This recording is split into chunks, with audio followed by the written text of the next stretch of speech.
Just before we come to the statement by the Lord President of the Council and the Leader of the House, I think there is a point of order which I'm content to take now from Mr. Dominic Grieve.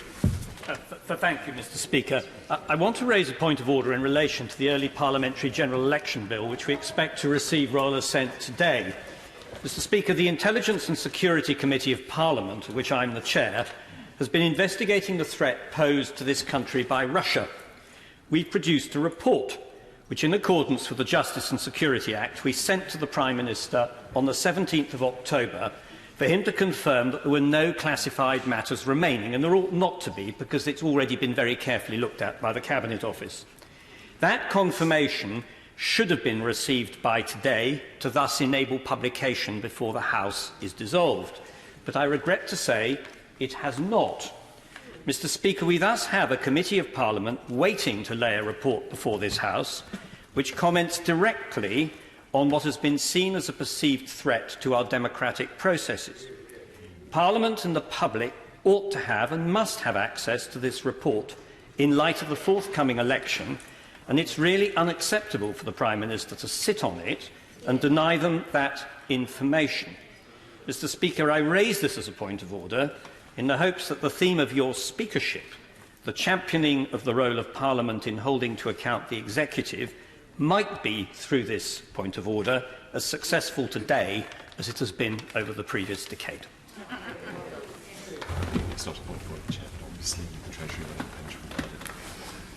impinge. Well, I'm very grateful to the Right Honourable and Learned Gentleman. He knows that it's not strictly a point of order for adjudication by the Chair, although the Right Honourable and Learned Gentleman's articulate efforts to raise the matter are, in my mind, perfectly legitimate. What he has said will have been heard on the Treasury bench, and I do understand that he seeks a response today. It is presumably of the essence and the utmost importance to him and his committee that any such confirmatory response is at the very least received before dissolution. And I would hope that as the Leader of the House is sitting on the front bench, we might make progress on this matter. It can be expedited, potentially, and the Leader might be willing to act as a messenger, or maybe more than a messenger, and we will have to see what the result is. But he has raised his point today, and it is potentially open to him to raise it on Monday, even on Monday at a much later stage, or on Tuesday. But I hope that it will not be necessary for the Right Honourable and Learned Gentleman to raise the matter again. Further to that point of order, Mr. Barry Sherman. This time is of the essence here. We've just heard about this with some considerable concern on these benches, and surely a stronger message must go through to the Leader of the House that the Prime Minister or a senior Cabinet Minister should come in the last few days of Parliament and put this right.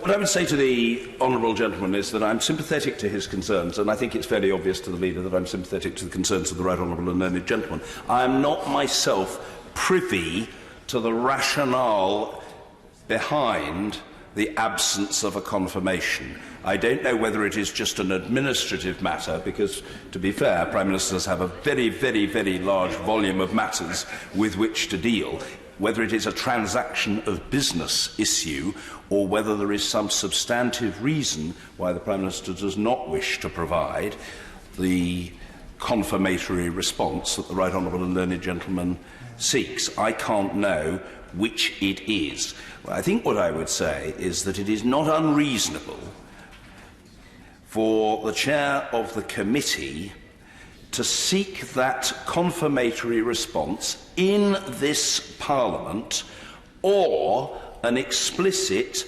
parliamentary explanation in the House as to the reason for its absence.